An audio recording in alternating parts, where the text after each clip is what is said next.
મનીષાબેન શું લઈને આવ્યા છો? દિવાળીનો પર્વ આવી રહ્યો છે અને એને જ ધ્યાનમાં રાખીને એક મીઠાઈ બનાવીએ છીએ જેનું નામ છે સિલ્વર કોઈન અને જે ડ્રાયફ્રૂટમાં આપણે જે કાળી દ્રાક્ષ હોય છે એમાંથી બનાવવાની છે. અચ્છા, ઉપયોગ કરવાના છો કાળી દ્રાક્ષનો અને બનવાના છે સિલ્વર કોઈન. ઓકે, જોઈએ કેવી રીતે બને છે. કેટલી વારમાં થઈ જશે? 10 થી 15 મિનિટમાં થઈ જાય છે. ઓકે, અને બાકીના ઇન્ગ્રેડિયન્ટ્સ કયા કયા છે? જેવી રીતે મેં કહ્યું એમ કાળી દ્રાક્ષ છે, કાજુનો પાવડર છે, સાકર છે અને વરખ. ઓકે, તો કરી દે શરૂઆત. જરૂર. સૌથી પહેલા આ કાળી દ્રાક્ષની પેસ્ટ છે. કાળી દ્રાક્ષ 1 કપ લીધી છે, જેને 1 કપ અગર કાળી દ્રાક્ષ લઈએ તો એના અંદર 1 ટેબલસ્પૂન શુગર નાખવાની છે અને જેટલું કાળી દ્રાક્ષ લઈએ એનાથી ડબલ પાણી લઈ અને એને 8 થી 9 કલાક પલાળી રાખવાની છે. અચ્છા, એટલું બધું સોક કરીએ છે? હાજી, એ પ્રોપર સોક થઈ જશે અને ખાંડ નાખી છે ને એને લીધે એનું એકદમ એક કાંકરો ફૂલી જશે. અચ્છા. અને એ ફૂલી ગયા બાદ એને મસળી અને એમાંથી બીજ કાઢી લેવાના છે અને એને મિક્સીમાં પીસી લેવાનું છે. એક્સ્ટ્રા વોટર બધું કાઢી નાખવાનું છે. પલળી જાય પછીથી ફક્ત દ્રાક્ષ લઈને એને ક્રશ કરીએ છે? બિલકુલ. ઓકે. એ છે આ પેસ્ટ. હવે આ જેટલી પેસ્ટ લઈએ છે, ફોર એક્ઝામ્પલ હમણાં અડધો કપ લઈએ છે તો એનાથી આવું થીક એવી પેસ્ટ જેમાં પાણીનું પ્રમાણ બહુ જ નામ પૂરતું છે એ લેવાનું છે. એટલે ક્રશ કરતી વખતે એ ધ્યાન રાખી છે કે પાણી ના આવે, પાણી નિતારીને જ પછીથી દ્રાક્ષને બી કાઢીને ક્રશ કરવાનું. બિલકુલ. એના અંદર એટલા જ પ્રમાણમાં કાજુનો પાવડર લેવાનો છે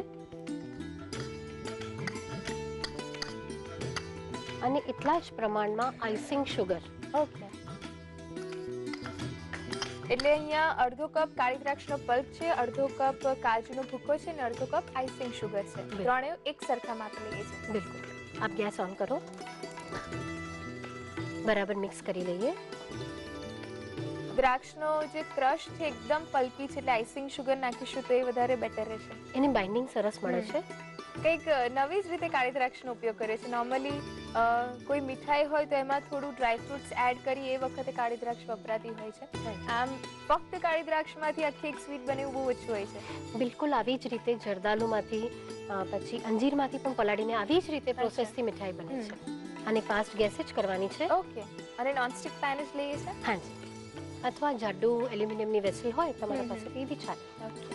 દિવાળીનો તહેવાર એટલે જાત જાતના નાસ્તાની સાથે હવે બધા ઘરની મીઠાઈ પણ પ્રિફર કરવા લાગે છે. ભલે થોડી સિમ્પલ હોય પણ ઘરે તૈયાર કરેલી હોય તો એ મહેમાનોને જ્યારે આપે ત્યારે પણ ગમતું હોય છે ને પોતાને પણ એક સંતોષ થાય કે દિવાળીમાં મેં આટલું બધું બનાવ્યું. અને પોતાના હાથે બનાવેલું જે પણ વસ્તુ હોય એમાં પોતાના તરફથી પોતાના ઘરવાળાઓનો પ્રેમ બી આપણે એડ કરીએ છીએ અને પોતાના હાથે એટલું હાઇજેનિકલી નીટલી બધું બને છે. ક્યાં સુધી આને ગરમ કરીએ છીએ? એક જસ્ટ હવે થવા જ આવી છે, એક ફાઇન ગોળો જેવું વળશે. અચ્છા. ત્યાં સુધી એને ગરમ કરશું. ઓકે. વાસણ છોડે ત્યાં સુધી? હા. આ એકદમ થવા આવી છે, 1-2 મિનિટમાં થઈ જશે હવે. ઓકે. એકચ્યુઅલી આ મીઠાઈ ટેસ્ટ કરવી એ પણ એક એમ કહેવાય ને કે થોડી ક્યુરિયોસિટી અથવા એવું રહેશે કે કેવી લાગતી હશે સ્વાદમાં. કારણ કે આમ જોઈએ તો લાગે કે ચોકલેટનું કંઈક સ્વીટ ડિશ તૈયાર થઈ રહી છે પણ જ્યારે તમે કહો ત્યારે ખ્યાલ આવે કે કાળી દ્રાક્ષનો ઉપયોગ કરે છે. જો આવી રીતે એક સાથે ગોળો ફરવા લાગે એટલે સમજી જવાનું કે આ રેડી છે. આવી રીતે એક સાથે ગોળો ફરવો બહુ જરૂરી છે. અને બાય ચાન્સ અગર ક્યારેક વધારે પાણી પડી ગયું અથવા વધારે યુઝ થઈ ગયું તો થોડીક વધારે વાર લાગશે. અચ્છા. પણ આ રીતનું થવું જોઈએ ટેક્સચર? હા, એનું ટેક્સચર આવું થવું જોઈએ. ગેસ બંધ કરી દઈએ.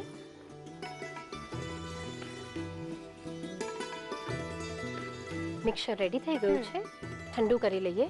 ઓકે. એકદમ બરાબર ઠંડુ થઈ ગયું છે. ઓછામાં ઓછું 2 કલાક એને ઠંડુ કરવું જરૂરી છે. અચ્છા, એટલું બધું ઠંડુ કરીએ છીએ? પછીથી એકદમ થીક નહીં થઈ જાય મિક્સર? એટલે થોડુંક થીક થઈ જશે એટલે આપણે આરામથી એમાંથી કોઇન્સ બનાવી શકશું. ઓકે. આ મિશ્રણ રેડી છે.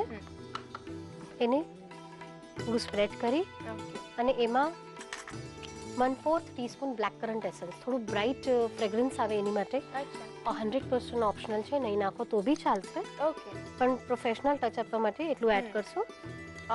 સૂકી કાળી દ્રાક્ષનો ઉપયોગ કર્યો છે એટલે બ્લેક કરન્ટનું એસન્સ એડ કરીએ છીએ. બિલકુલ. જે ફ્રેશ દ્રાક્ષનો જે ફ્લેવર આવે એ આમાં આવશે. બિલકુલ. ધીસ ઇઝ ઓપ્શનલ, નહીં નાખો તો બી ચાલશે. અને બરાબર મિક્સ કરી લઈએ અને એસન્સ એકદમ ઠંડુ થઈ ગયા બાદ જ નાખવાનું છે.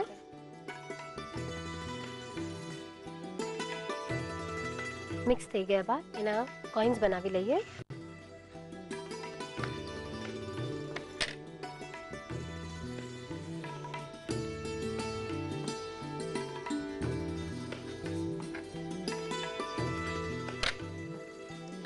ક્યારે પણ આવી કોઈ પેસ્ટવાળી મીઠાઈ બનાવવાની હોય તેમાં ઓલવેઝ કાજુનો પાવડર એડ કરવાનો. એનાથી એને બહુ સરસ બાઇન્ડિંગ મળે છે.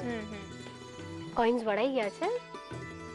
હવે વરખ લગાડી લઈએ, જેનું નામ છે સિલ્વર કોઇન છે એટલે વરખ લગાડવો જરૂરી છે. ઓકે, અને સિલ્વર કોટિંગ કરી દઈએ છે. બિલકુલ. વરખ લગાવો છો તેવું લાગે છે કે મીઠાઈનું દિવાળી માટેનું ગિફ્ટ રેપિંગ ચાલી રહ્યું છે. હું હેલ્પ કરું તમને? અરે જરૂરથી.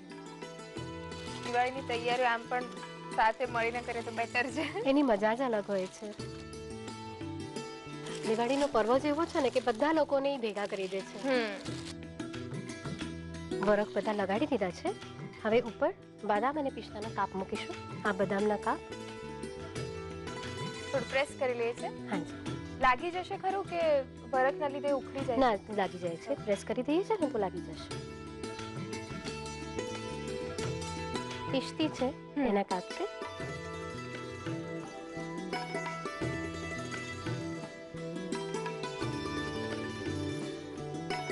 સર્વ કરીએ.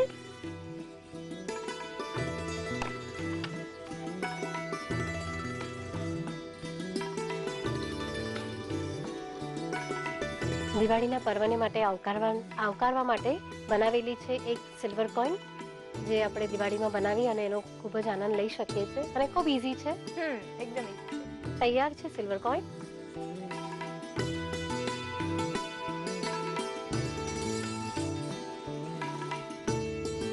સિલ્વર કોઇન બનાવવા માટે જોઈશે ક્રશ કરેલી કાળી દ્રાક્ષ અડધો કપ, કાજુનો પાવડર અડધો કપ, આઈસિંગ શુગર અડધો cup, black currant essence 5 teaspoon, ચાંદીનો વરખ જરૂર મુજબ, ગાર્નિશિંગ માટે બદામની કતરણ તથા પિસ્તાની કતરણ. સિલ્વર કોઇન બનાવવા માટેની પદ્ધતિ: સૌપ્રથમ એક કઢાઈમાં ક્રશ કરેલી કાળી દ્રાક્ષની પેસ્ટ લઈ તેમાં કાજુનો પાવડર, આઈસિંગ શુગર ઉમેરી મિક્સ કરો. મિક્સ થઈ ગયા બાદ બાઉલમાં કાઢી ઠંડુ થવા દો. ઠંડુ પડ્યા બાદ તેમાં બ્લેક કરન્ટ એસેન્સ ઉમેરી મિક્સ કરો. હાથેથી થેપી કોઇન્સનો આકાર આપો અને તેની પર ચાંદીનો વરખ લગાવી કવર કરી લો. તેની પર બદામની કતરણ તથા પિસ્તાની કતરણ લગાવી ગાર્નિશ કરો અને સર્વિંગ ડિશમાં લઈ સર્વ કરો.